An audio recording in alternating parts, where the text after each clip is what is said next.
You can believe it, my dummy, I could not work my way out of a problem that I set for myself. So I had to restart the studio a couple different times. And now we're here. Beat the banks. This is our free Friday community training from Beacon DeFi. One thing I need to do really quickly.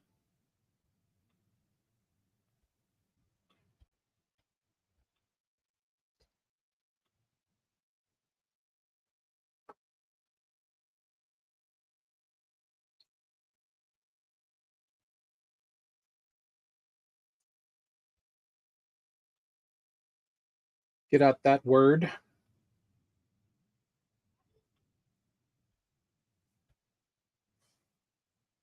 Hopefully everyone's doing well. It has been a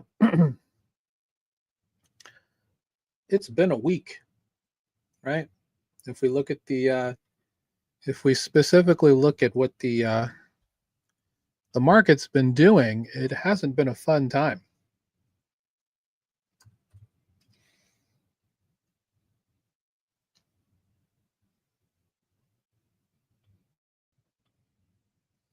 Sorry, I normally have this ready, but having to reboot the studio a couple gazillion times did not help.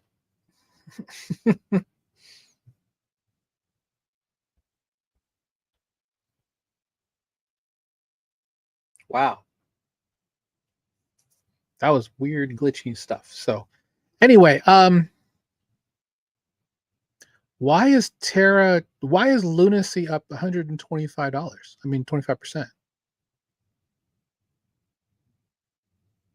What is this madness? Someone explain to me why Terra Luna Classic, LUNC, we call it Lunacy, would be up 125%.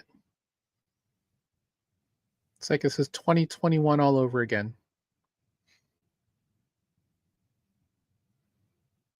Oh, okay. Let's go to the last 7 days. All right, what's going on here? As you can see, we call it Lunacy because it's LUN, it's LUNC.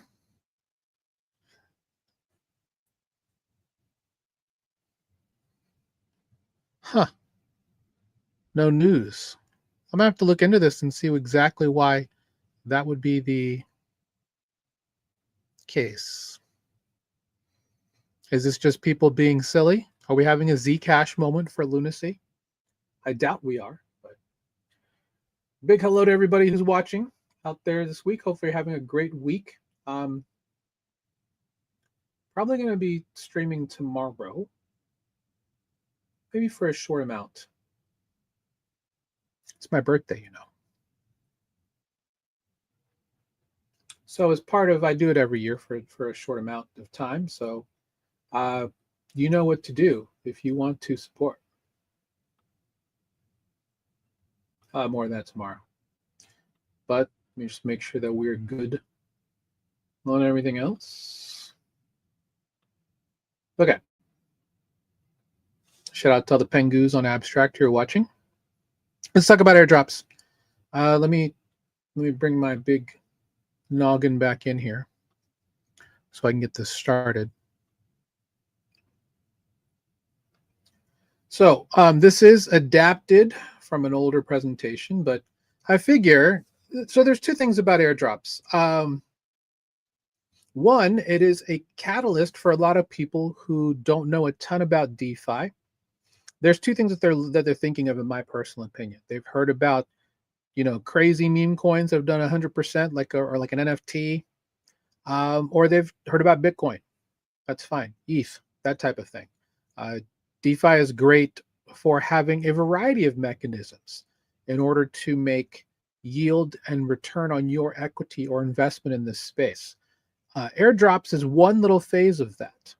I can tell you that as a group with Beacon DeFi and our mastermind, we've made more than $1.5 million on airdrops over the past 3 to 4 years. It's been a great time.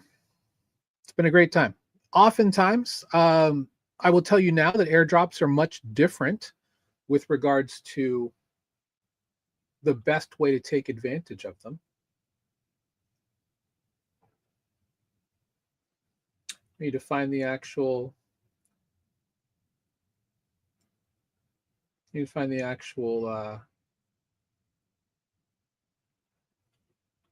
tweet that I'll talk about in a minute specifically for airdrops. But it's going to be a shout out to Andy from the roll up.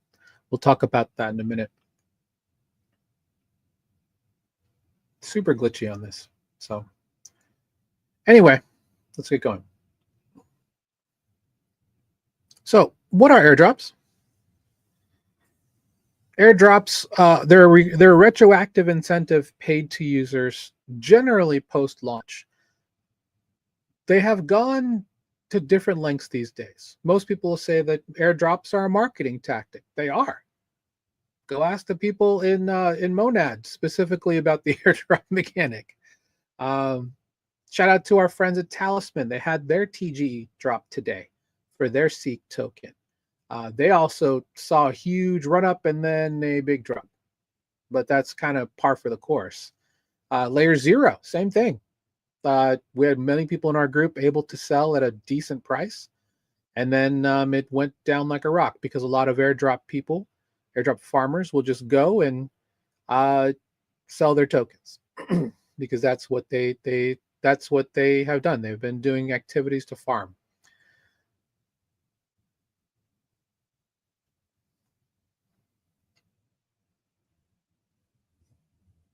A lot of protocols will advertise their launches with a token and sometimes an address, which will attract sniper bots and all that. There are different ways that airdrops are done now. Now they have points, pre-sales, various things for you to qualify for an airdrop. They've really cracked down on what we call Sybil activity. So you'll have people who have created multiple wallets, like hundreds of wallets, to then try and do similar activity on every single day for however long, to then go in and claim.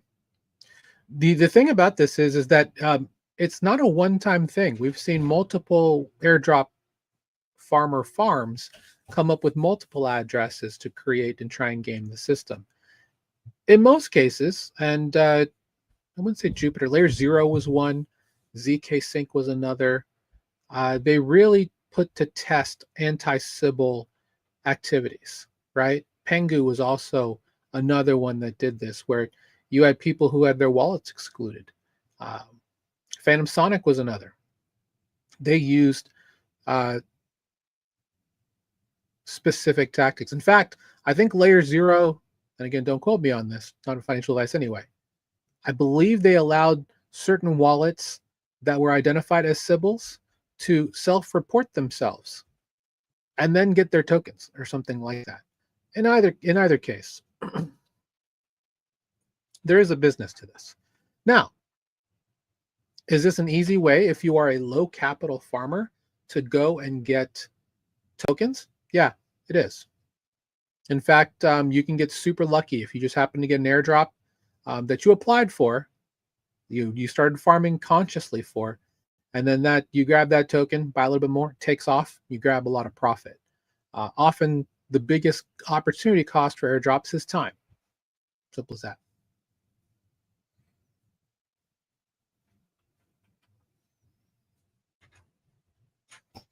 Again, this is an older deck, so some things haven't been adapted. But the key for airdrops and their tokens are understanding utility. DeFi is very different these days. Product market fit is probably the biggest driver of how well a community is going to do with their airdrops. Community sentiment in this case can be everything to a degree, right? Because if you still have terrible tokenomics and then suddenly a bunch of KOLs and influencers and friends and family get gigantic airdrops and you're out here grinding on Kato or whatever and you got a very little airdrop, you might be soured to the entire process. Today's meta has not changed. Again, this is from a year ago. earning points with activities and staged claim periods. We saw this specifically with Phantom Sonic. Phantom Sonic was going to drop, however, 195 million. They then have they walked that back and have decided to do seasons. I think a lot of that has to do with the release schedule of a lot of their protocols that they thought were going to be bringing a lot more TVL into the ecosystem. That didn't happen, and also they didn't reward OGs like they said they were going to. So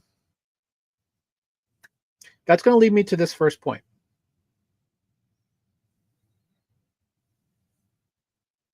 As much as people are relying on airdrops for quote unquote income, which in the United States you are taxed on, by the way, don't forget about that.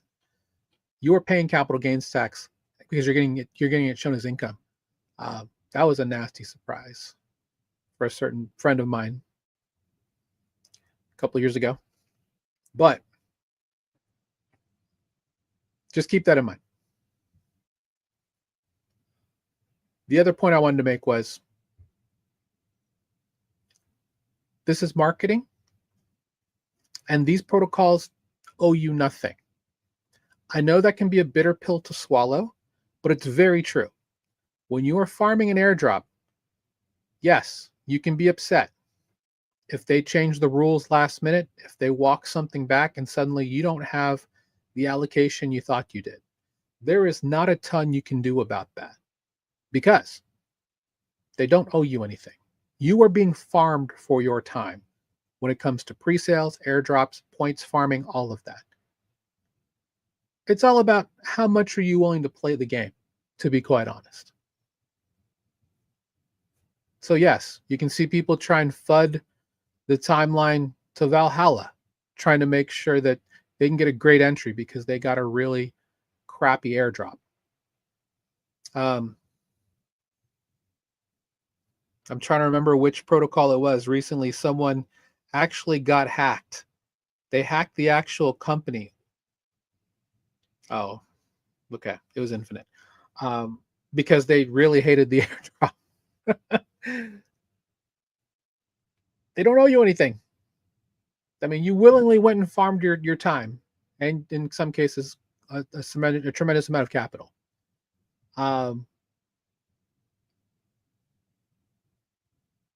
But in this business, it's still who you know, right? For a bunch of people on certain ecosystem launches that we're going to see next year, it's really disheartening in some cases that they're getting six figures in token airdrops, and which in most cases leads to like four figures, right? But even then, there are two types of airdrops. There are airdrops that were good. Shout out to ARB, to ZK Sync, to Layer Zero, to Jupiter, and even in some cases to Wormhole. And there were some that were just absolute garbage. We call them burger airdrops because they're literally good enough to buy a burger of varying qualities, right? Anywhere between like $3 all the way to like $60 is frankly just a burger airdrop. And yes, there's not a whole ton you can do about it, but this is why we do things like this. It's never so yes, airdrops are about that profit taking strategy, but also they're also to get early tokens into an ecosystem. I know people that will take the profit on the airdrop and then moonbag the rest because you never know. Something that was terrible before suddenly becomes amazing later.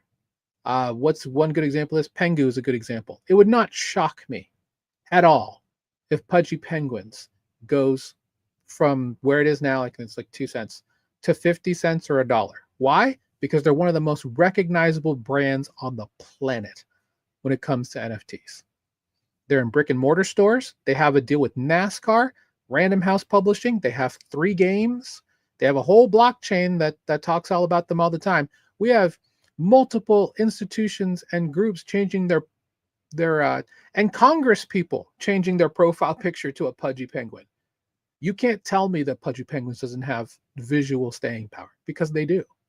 And it would not shock me if they make it all the way to 50 cents or $1, which would be a tremendous multiplier. I mean, are they big enough as a meme coin to surpass Pepe and Bonk? Yeah, actually they are. And at those valuations, it would not be shocking to me because, Luca Nets and team and Igloo, they're doing the hard work. They're doing the due diligence to make sure that they're creating fans with every download of Pudgy Party or whatever else is out there. My kids love Pudgy Penguin stuffed animals. So anyway, yeah, the Arbitrum airdrop, in my opinion, probably did kick off the best meta for all of this. It also exposed a lot of Sybils, stuff like that, and things that need to be, combated. You could also make the same claim for Jupe. It also led to a bunch of other projects in Solana getting absolutely farmed like crazy, whether it was Margin Fi, the other one with real estate places, things that aren't really in the conversation anymore.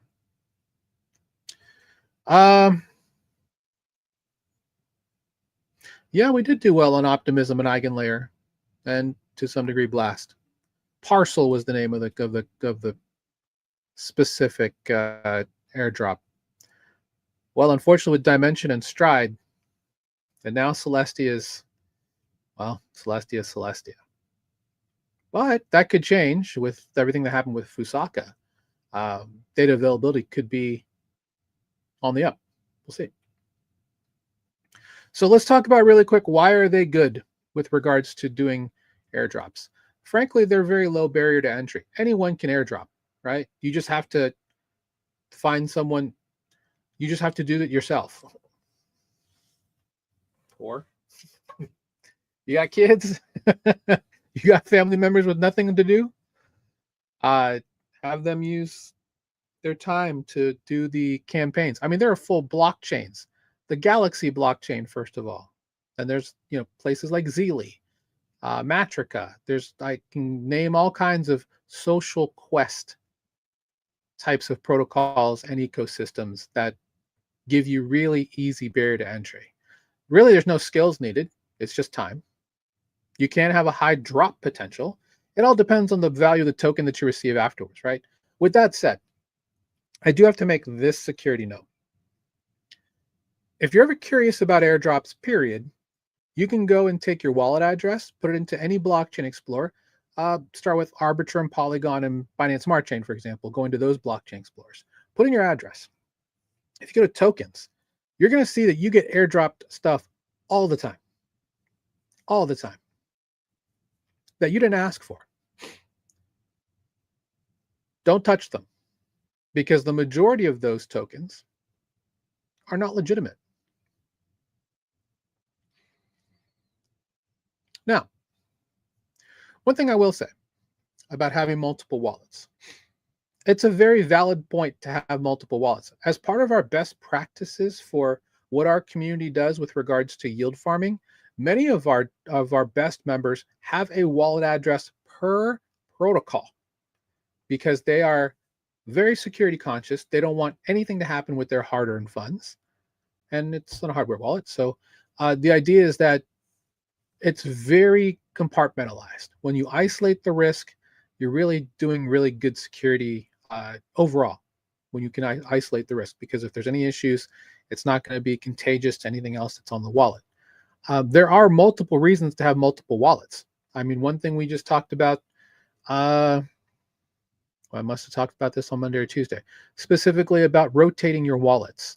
If you have no reason to hold on to a wallet, airdrops is really the only reason to do it, honestly, because if they're going by how long have you been in the ecosystem, that was helpful for things like Jupiter and MetaMask, which is coming up soon. These are all OpenSea also. These are all reasons to keep those wallets around. Otherwise, rotate into a new wallet every 18 months. It's for your better interest from a security standpoint anyway.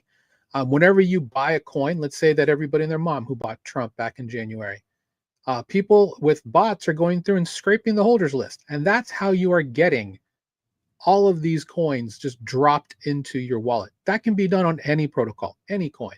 They'll just go and check out, let's say you were in pump.fun and you were checking out something out. You may have all kinds of NFTs, all kinds of tokens in your wallet that you have never heard of, that you didn't actually try and grab. The hardest part about this is trying to figure out which ones are legitimate, because one good example, this time last year, virtuals in the base ecosystem, the AI agent protocol, a lot of AI agents were going out and just dropping airdrops into various wallets of people who held certain agent tokens.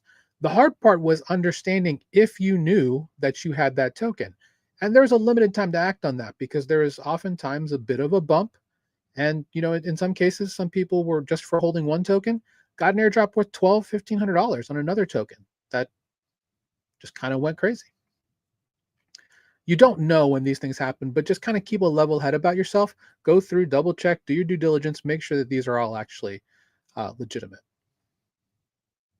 So, how do you earn status for airdrops? Well, there's a couple of ways to do it, and these are all of them for the most part. Staking is probably the easiest way, especially if you participate in a test net. That's one other thing. Testnet's fun because you're basically giving them all the traffic and all of the ideas on what could happen on their protocol in their testnet with money that doesn't really exist. And you get rewarded for that. And that part's great. Those are the kind that are great. LP pools, staking, bridging to and from different blockchains. We're going to talk about that in a minute. Purchasing, holding, or trading NFTs. These are probably an easy way to get really good airdrops. So for example, I could have gotten a really good Pengu airdrop had I ever minted a Mad Lad on Solana. I was not able to get one because I was bridging over all my money to bring it to Solana, and it took 14 hours back then, and I didn't realize it. Not that I'm salty about it. I'm still salty about it. But I have gotten some really good airdrops this year thanks to holding some NFTs. Shout out to Pythenians. If you are a Pythenian holder, what's up? In the Hyper EVM ecosystem, if you have a Hypeo, that's not only just an airdrop key, it's a status symbol, right? So holding these things, even things like DGods and stuff like that, you can get access to really great airdrops just because you're holding them. There's a lot of great projects that are still super expensive, where a lot of teams will just airdrop tokens to people because they can. Social media is probably the other big thing to get airdrop criteria. This is something that people do all the time. They're like, if you want the whitelist or the access list, to be priority to mint something or get an airdrop, retweet, like this tweet, send and tag 3 friends. Sound familiar? That's exactly what that is. Community initiatives, right? So if you happen to go to Solana Breakpoint last year, you got a really good look into a particular airdrop. Various other things that you can get to. Guides, competitions. These are all ways to get criteria that reward engagement. And that's the other thing too. There are a lot of groups that, even though this is a marketing ploy, they are trying to build community, because people ask me all the time, how is it that Bitcoin has gotten so much traction? How is it that XRP has gotten so much traction? Well, it's very simple. They have a good cult. And I mean that with the nicest of intentions. You need a community who are willing to die on the hill for you. And you do that by building community through airdrop criteria. Things like this, marketing thing. This is all marketing 101, right? Keep people rabid, create raving fans of your brand. These are all things that you can do to help not only make your protocol a must-see protocol, but it creates raving fans, great community sentiment. People stick around. They will support you no matter what. And then private sales is probably the last one. That would be the if you look at a tokenomics pie chart, the special advisors, the team, friends and family, early users. That's generally private sales.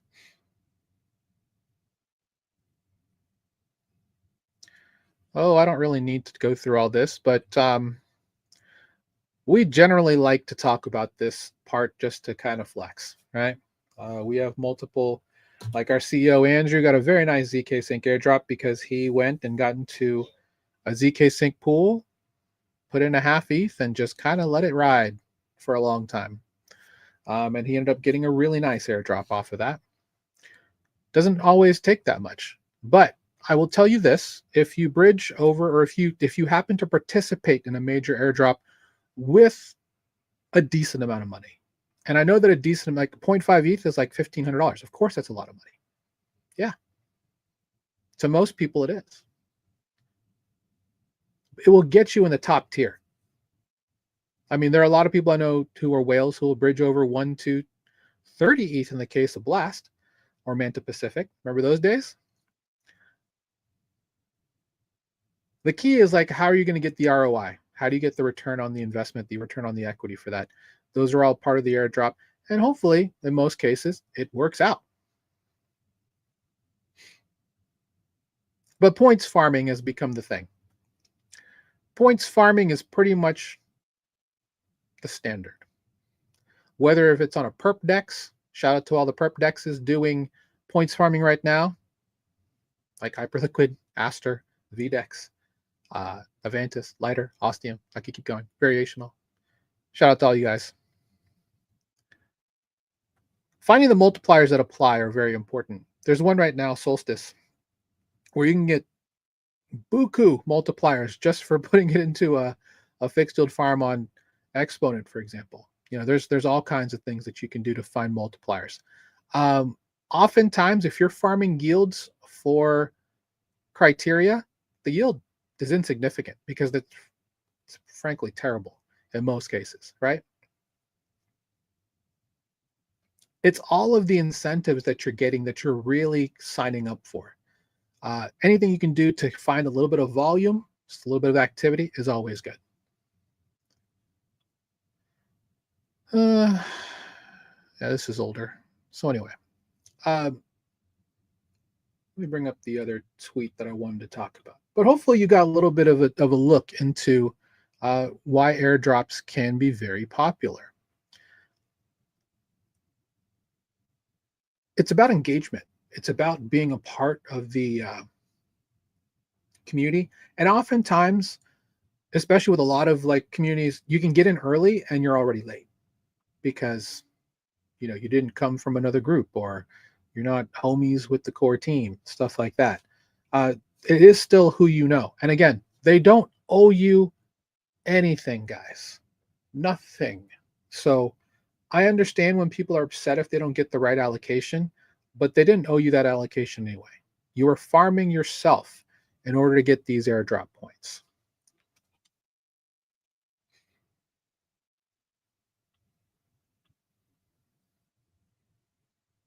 Interesting. I could have beautified my slides using Gemini. The hell?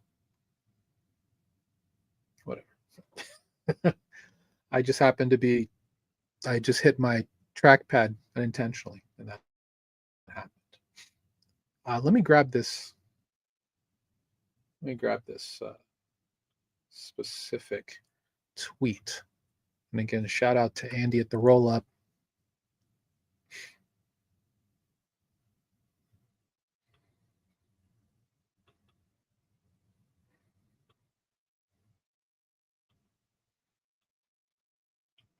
And what we're going to do here, just talking about this, and again, I'm not dropping huge alpha here, but I'm just going to kind of talk a little bit about what it means, why should you, and does it make sense? And maybe a couple tips here and there.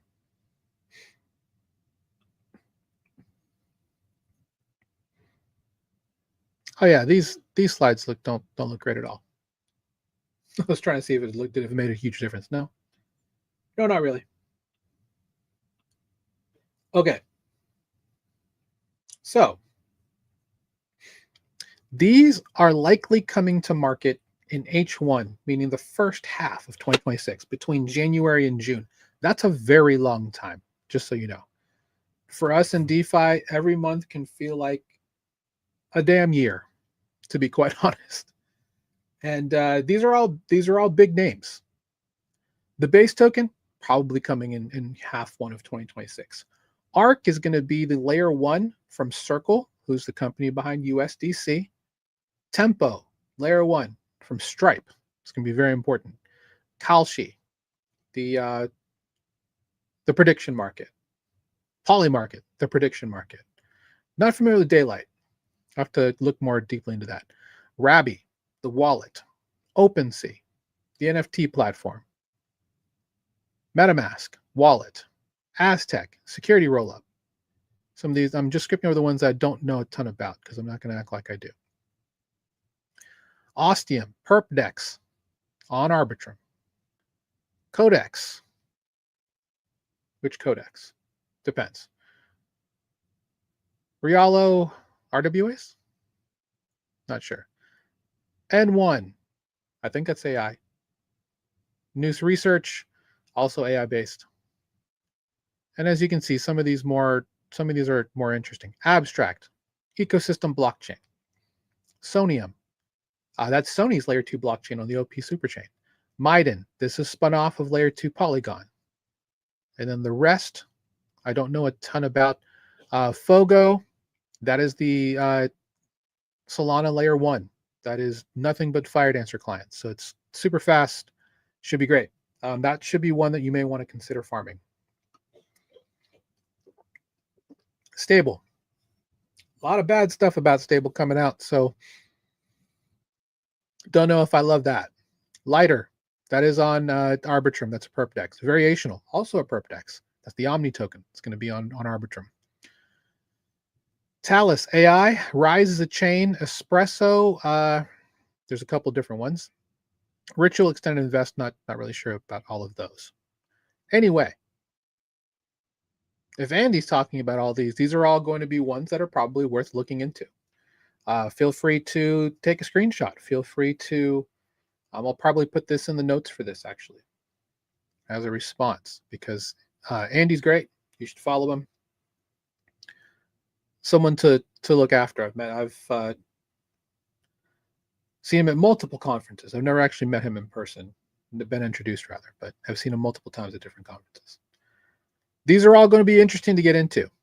It's going to take some time specifically, but I'll give you one tip on the MetaMask and Base 1, and that is bridging funds from Base to Linea, because there has been, we'll call it confounded rumors, that if you hold Linea token and MUSD, which is MetaMask's USD, you will qualify for a pretty decent multiplier on the MetaMask airdrop. Things you can also do at the MetaMask airdrop: bridge using MetaMask, use the portfolio, swap, all of these things to build a little bit of volume. Is it great to use a swap? No. It's about as good as using the Rabby swap. You pay an arm and a leg to use it. Bridging, same thing. Is it worth it? No.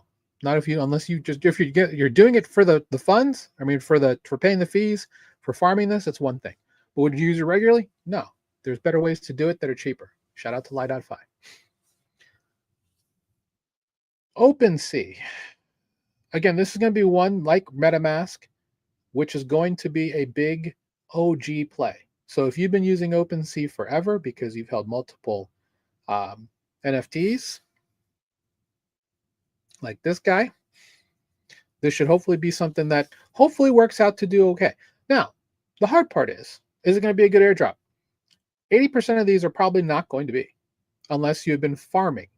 For example, Ostium and Lighter. PerpDexes, big part of the meta. Polymarket and Kalshi, big part of the meta. Their tokens should be pretty decent to farm. There are multiple ways to do it. You just have to have the time. That's the thing. How much of a budget would I start out with to farm this stuff? Honestly, if you want a decent one, you want to do $1,000 or more. If that's not something you can swing, $500, $100, whatever you got. Ultimately, it's kind of like finding free money. And I say that with a big asterisk on it because the opportunity cost on all of this is your time.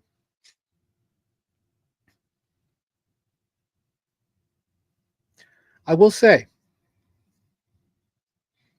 if you are marked as a Sybil in any way on any wallet that you own, there's a very good chance that you're being tracked across all of these airdrop farms, because they, ever since with what happened with Arbitrum, and also everything moving after that, like with Wormhole and all that, they're keeping track of everyone who's ever self-reported. They have open consultants who go out and mark Sybils all the time. So if you're going to try and game the system, I think your best days to have done it are kind of past, unless you're using, you're in a specific airdrop where they just kind of turn the other cheek. I'm not going to name any of those ecosystems right now because they're not doing all that great anyway. But it's a good list. Good list. If you're looking to get started on airdrop farming, this is probably a good one to start with, looking into projects, trying to see after Mega ETH, Monad's done now. So after Mega ETH launches with the Mega token, if you have a Fluffle NFT or something like that, congrats. If there's something that's worth getting into that that frankly makes a lot of good sense. Sorry, I'm just looking for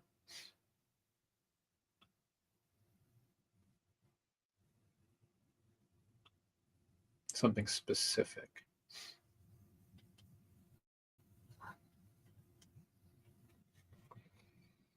And shout out to everybody in the abstract and retake chats. I appreciate you guys.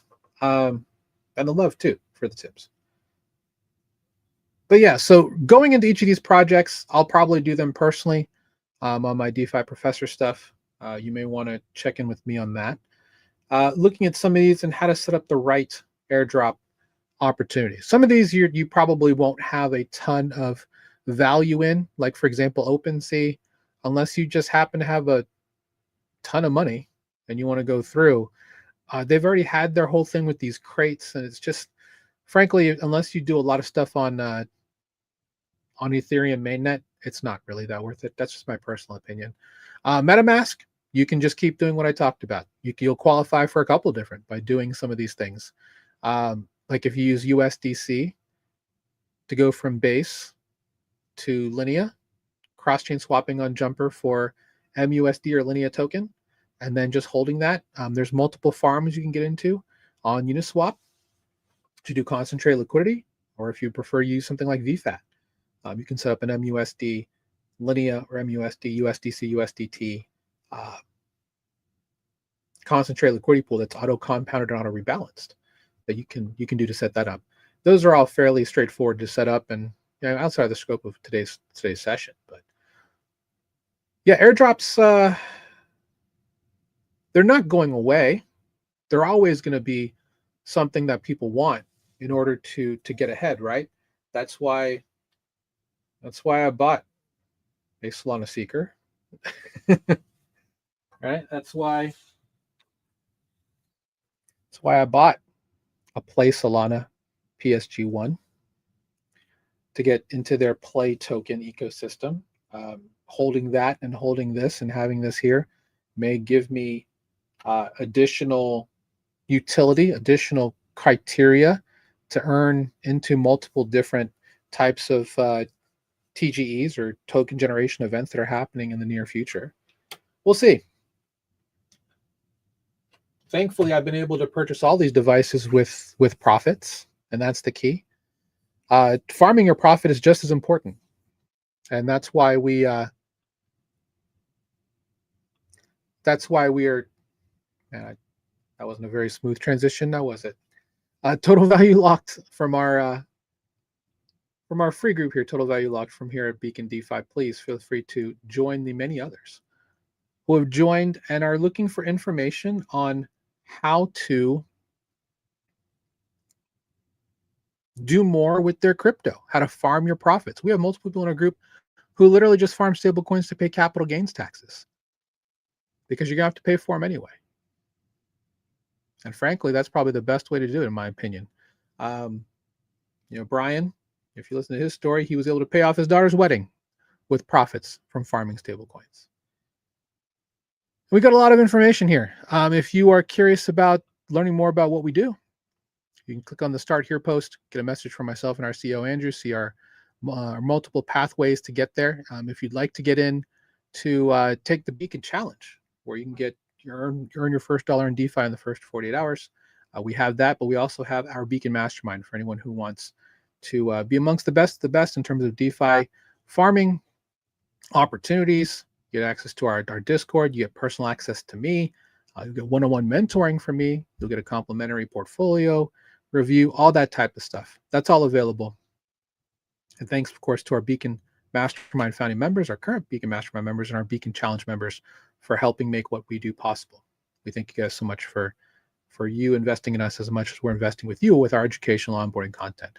And again, if you know anybody who is curious about crypto or even about DeFi, because of all the great pro crypto policy that the administration in the US has put through, there's a lot that you can do to put your money to work. In fact, we just had a great call 2 hours ago on our town hall call, where we talked about a lot of great ways to put your money to work. So feel free to check it out. And yeah, that's all I really had today. It was on airdrops and just kind of going through and kind of explaining what airdrops are, why they are good. I mean, look at people who have been farming on Cato and InfoFi this whole time. You know, I know it sucks to kind of see a lot of the different quote unquote AI slop and people coming out of nowhere to talk about these protocols like they're the best things since sliced bread. Not that they're not, but of course people are being incentivized to do so, are they not? And that's the heart of InfoFi. That's kind of been what a lot of people are doing. So, I mean, let's just even look at, let's look at Wall Chain. The Quackers, shout out to all the Quackers who are out there. Ansem, they featured Ansem on the front. Of course, they're going to feature Ansem on the front. Cookie.fun, shout out to all the snappers.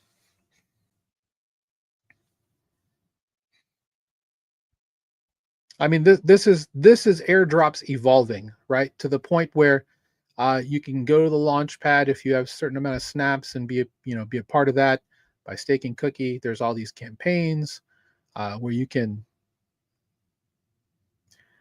where all these quote unquote creators are writing all of these articles, just talking about protocols and getting paid for it. So multiple ways to make money in this space, not just by farming. You can do the InfoFi stuff. You can be a digital creator.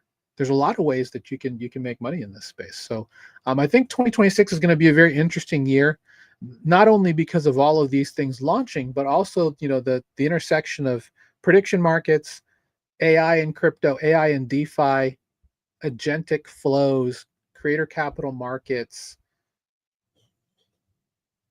maybe something with GameFi for the 5th year in a row. Hopefully so. I remember when I was first onboarding people into the space back in 2021, I was always like, and this next year is going to be the intersection of NFT utility, GameFi, and something else is what I normally said. I can't think of it now. I've been saying that same thing for almost 5 years now. It just hasn't happened. But maybe this year is the year that it happens. We talked about it in our Wednesday podcast, which is Total Value Locked. It's where we talk about and educate our community on the news of the week. Sony is coming out with their own stablecoin to power the PlayStation Network and their anime departments. So, yeah, we could have DeFi facing things in GameFi or in traditional gaming soon. And that will hopefully normalize the idea about having not decentralized money, but just having alternative ways to buy your Robux, your V-Bucks, your Minecraft dollars, all of that stuff. It's no different when you buy that stuff at a store as opposed to buying it online with crypto. There really is no difference between the two. It's all just a matter of getting AAA players, like people who play things like, Fortnite, PUBG, and now things like Off the Grid, to get them, or even Valorant, to get them to actually use that money and buy it from a place that is not tied to traditional finance. Fintech and all that, it's evolving. It's going to be very interesting to see where we're at. Right now, we're still very early, and I know I say that a lot, but we really are. Things are changing, evolving. We are early to seeing what the rest of this industry is going to be. The fact that Circle and Stripe are actually having their own layer one blockchain is kind of wild, if you ask me, because they don't need that, but they are, because they need a good base of operations, because they're going to be doing more in this space to push stable coins and payment narratives to everyone all across the globe. And you have the ability through self-custody to be here in it and at that ground level. And that's the opportunity that DeFi provides. And again, if anything I can do to help you with that, please reach out. Happy to assist in that journey. With that said, we do this call every Friday, 3 p.m. Eastern, like we have since January of 2022. It's called Beat the Banks because, frankly, you should be your own bank, like you are here in crypto. Feel free to go back into our Twitter or any of our socials that are listed here to. Why am I on this screen? Here along the bottom, we're on all these platforms to add Beacon DeFi. You can learn more about that.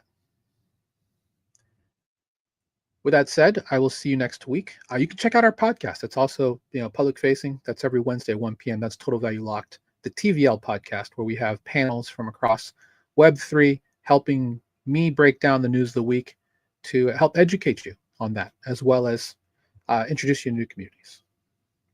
But hey, Altcoin Bandit, good to see you.